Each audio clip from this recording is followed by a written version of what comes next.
What's happening, people? My name is Robbie and today's video is very different to most videos. If you follow me on TikTok, you'll know that a lot of my comments and a lot of my TikToks are about cars, my car and other cars, and a few people had suggested I made a YouTube video about my car. So one day I took the car out. I was going to try and film it, get some nice angles, go some country roads and things like that, but I had to get the car cleaned first, so I filmed that on the way to go get the car cleaned and then didn't film anything else. There was no clips of driving the car, I was just talking about cars in general for a few minutes. Got the car cleaned, it was too late in the day, went home. A few weeks later I tried to do the same thing, went out on a nice day, car was clean, and again went out to try and find somewhere to film the car, outside, inside, do some driving, maybe launch control and things like that. I have since realised how difficult life must be for car YouTubers such as Supercars of London, Matt Armstrong, CarWow, although they do use an airfield for those races, but nonetheless it's very difficult to set your camera up at the side of the road, film the car, go back, get the camera, find a road quiet enough that you can do that. It's all quite a lot of hassle. So this video is 100% all over the place. I did manage to get one clip of me launching my car and I just posted that on TikTok. So I'll put that clip in here.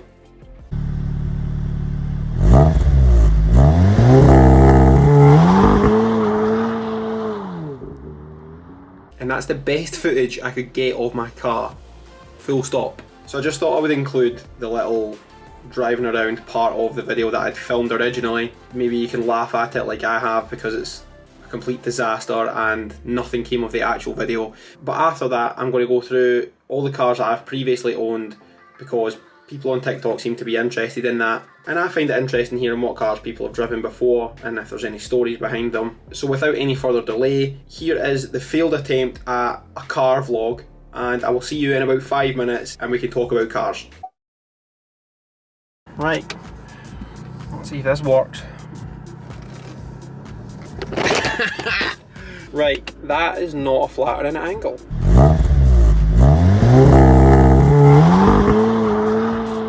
Unscrewing the camera, oh my god. Right, here we go. Take 3. I don't know how this is going to turn out. Pretty wobbly, but it'll do. What is happening, people? My name is Robbie and we are in a different setting today, as you can see. We're actually in my car.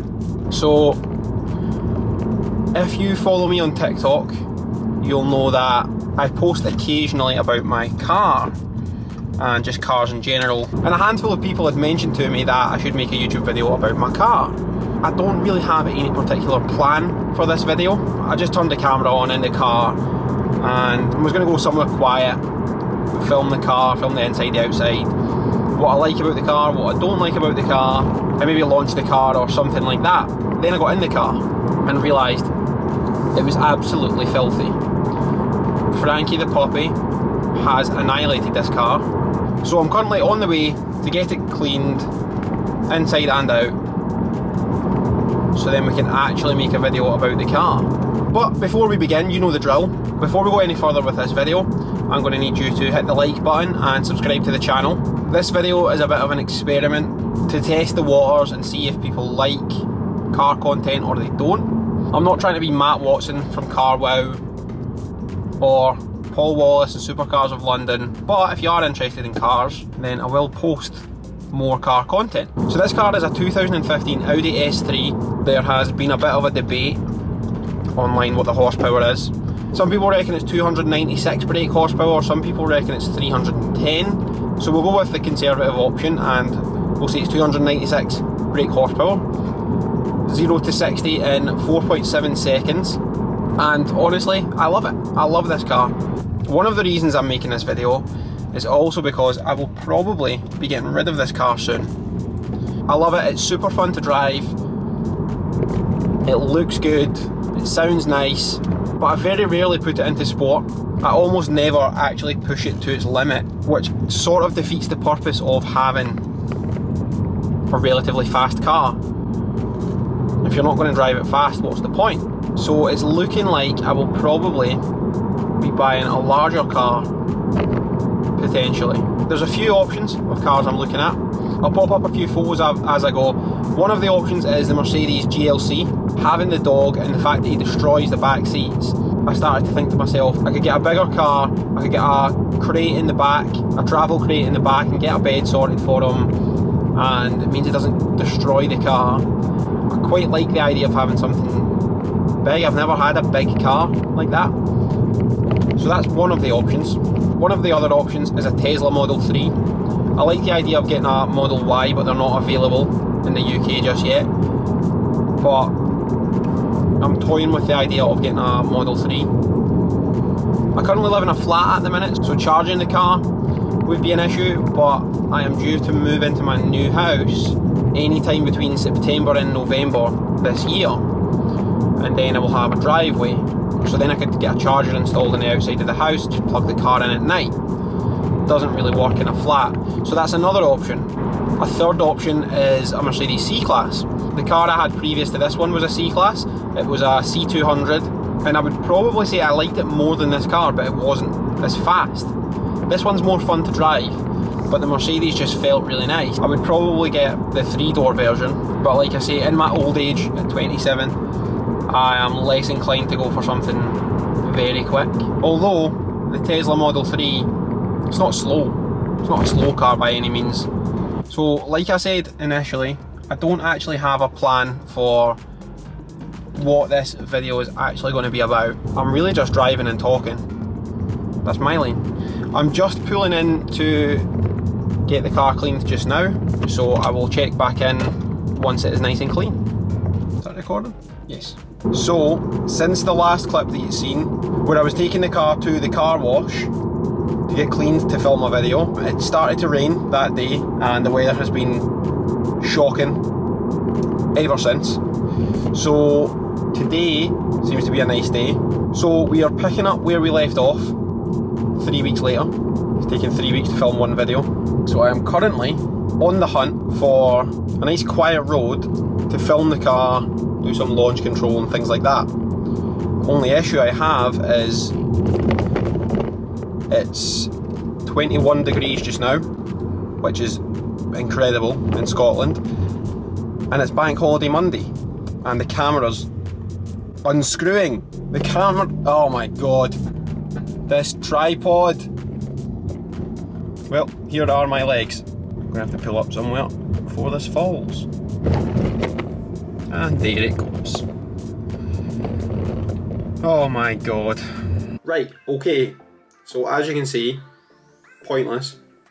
Completely pointless. If anybody would like to see some actual car footage and driving and things like that, I will try and film that again, but it's way more difficult than I thought it would be. I don't have GoPros and stuff, I only have my phone or my camera, so I have gained a new sense of respect for all these car YouTubers. But what I can do is I can talk about cars that I have owned or driven previously. I've seen people, and you will laugh, I've seen people like Manny Koshbin making videos like this, and if you don't know who Manny Koshbin is, he's a multi-millionaire real estate developer and investor in California, and if you know him, you'll probably know him because of his collection of supercars and hypercars like Bugattis, Lamborghinis, Ferraris. My previous collection is not that exciting. I'll hold my hands up, it's not. But maybe it's more relatable for someone watching my videos, because I am quite doubtful that someone watching this video drives a Ferrari or a Lamborghini, if I'm being honest.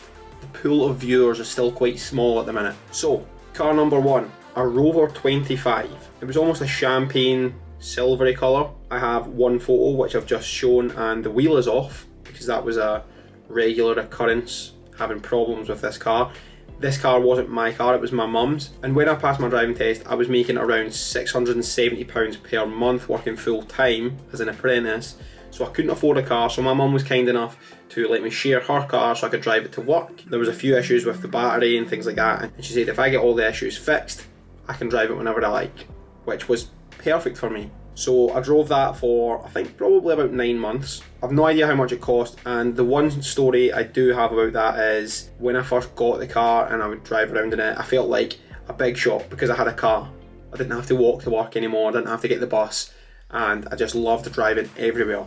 One day I park outside my friend's house and some young guys, and by young guys I mean children, like 8 years old, they come and knock on the door and they ask if they can clean my car. I already had the bucket, sponges and things like that outside ready to wash it myself, and they offered that they would do it for a £5 or something like that. So I let them have at it. Came out an hour later and they had used scouring pads. You know, the little green things that you can get from B&M, scouring pads on the car. So there was nice scratchy swirls all over the car. Paintwork was never the same. After this, I then had to fulfil my rite of passage as a young man in Scotland, and I bought a Vauxhall Corsa. This was a 2006 Vauxhall Corsa, which would have made it, I think, 8 years old when I bought it. It looked the part, I loved it.